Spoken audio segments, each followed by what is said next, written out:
treat them any way they desired. And they lynched them and brutally lynched them. Never intervened until 100 years later, in the 1960s. And it was only after whites were being killed that they actually intervened. So you see there's a systematic of it. You see why you go into the Tuskegee experiments. You go into the CIA pushing drugs into Compton throughout the United States. The government is attempting to maintain its white dominance. And we have to understand that objective. Now I will return back to what was happening in 1968. In 1968, when Lyndon B. Johnson formed this committee, the committee realized that they had to find a new method of maintaining their white dominance because the old blatant system of white racism was now morally unacceptable. And they had developed a more sophisticated manner. They developed a method that uses prevails from a psychological perspective called psychological warfare. Modern warfare is all about selling the population to love its own enslavement. In the mechanisms and motives of the group mind, is it not possible to control and regiment the masses according to our will without their knowing about it? Conscious and intelligent manipulation of the organized habits and opinions of the masses is an important element in democratic society. Those who manipulate this unseen mechanism of society constitute an invisible government, which is the true ruling power of our government. We are governed, our minds are molded, our taste formed, our ideas suggested, largely by men we have never heard of.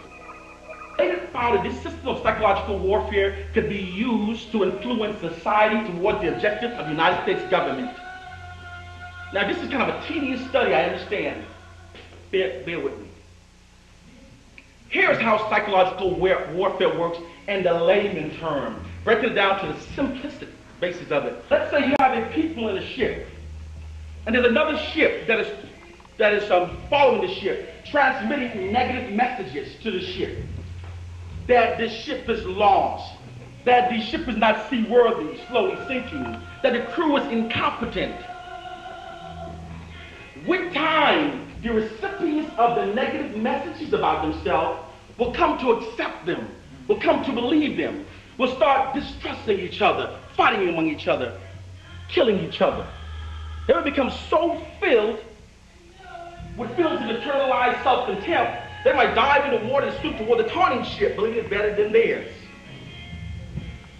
This system of warfare prevails from a psychological perspective, and it's taught in the Pentagon, CIA, and FBI. In a real-world setting, this is done to African Americans through the mass media, negative statistics, and this is designed to affect how we perceive ourselves, how we perceive our communities. This is how we are divided. This system also acts as a smokescreen for other methods of suppressing the black population through psychological warfare. The American eroding image due to the mistreatment of African Americans required also that they create a shift of victimization. I'll tell you why is that. All of you here, each and every one of you know that we're negatively portrayed in the media. We know that. But what you say for the most part, they just don't like us. They just racist. They just don't like us. They just do it to do it. White people, they don't do it just to do it. There's a reason behind it. There's a system behind it. There's a purpose behind it. There's an objective behind it. And here's what the objective is. In 1968, they decided to do what's called a shift of victimization. Okay? They had to change the problem of racism in America to appear to be the problem of black behavior, rather than white proclivity for racism. So therefore, in doing so, they will strip the black community of the global support that the blacks received during the 1960s. Lots of international support came to African Americans. So that they robbed them. So therefore, they now make the world insensitive to the plight of African Americans. So that's why they portray black men as the face of crime and degradation, black women as the lazy welfare queen. Unproductive, lazy people, not contributing to the American way of life. So therefore, even though they say we're 12% of the population, which I will tell you that's a lie, they would say that for years, and that's a part of the psychological warfare of subjugating us, telling us that our numbers are small. That's why the world are now insensitive. No one says anything that blacks represent almost 50% of the prison population. The World Court doesn't intervene. No one talks about it. Because now supporting blacks appears to be being soft on crime. Blacks are lazy people, shiftless people, unproductive. And that's how his image benefits. Also, the image of portraying the African male as the face of crime, you see, it creates the illusion that justifies the state, while black people are still being disproportionately incarcerated.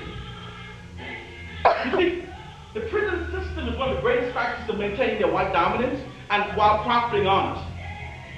In the 1980s, Ronald Reagan, the explanation was that the federal government was expanding too large. So therefore they wanted to open the door to the private sector through the private prison industry. And what they do is they have these private companies, this is happening right now. These private companies are building prisons. And when they build the facilities, the federal government pays them so much money for every prisoner that's in there. Okay? Let's say $1,000 a head for every prisoner that's in there. So therefore, these people build these prisons, and the government pays their money. So therefore, they then lobby for laws to increase the sentencing. That's why you see 3 strikes you're out. That's why you see if you found crack 30 years, powder cocaine 10 years. What? Because it's towards our community. They lobby for laws that will increase their profits. Now, this modern system of slavery is even on Wall Street. AT&T, Microsoft, Hewlett Packard, Motorola, IBM. There's a host of these corporate companies that are investing in prisons. It's called a privatization of prisons. So they're making money off of blacks today, but because we watch television, we see in their mind and nigger stealing, the nigger this, we believe it. We say, oh yeah, they're supposed to be there, they get it.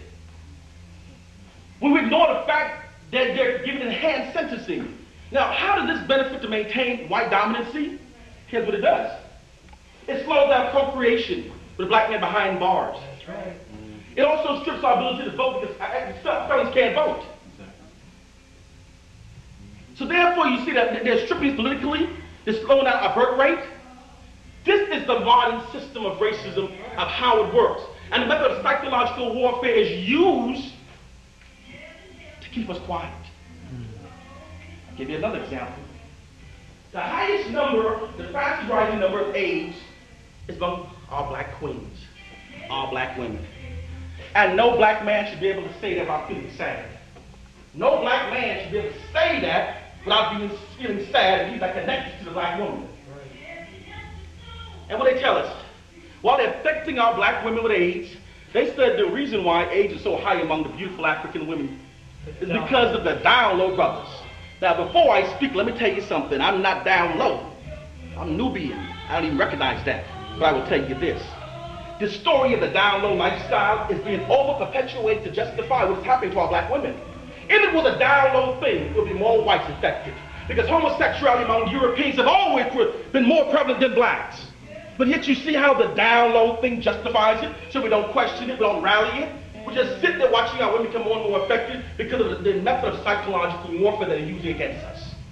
They say, oh, it's the black man, it's the black man. And it creates another environment where we now hate the black man.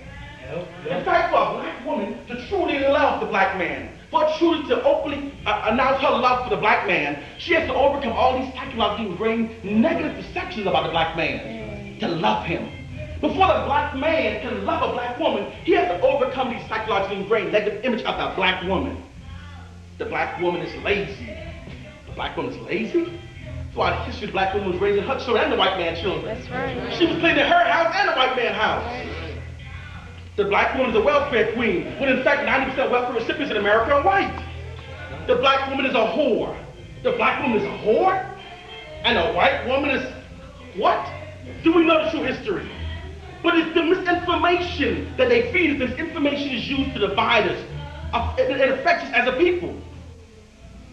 Because the government is behind, okay, you say that why the politics is not getting any better? Why are we having all these speeches? Why are we having all the speeches and rhetoric and things aren't getting better? Because it's the government. It's the government.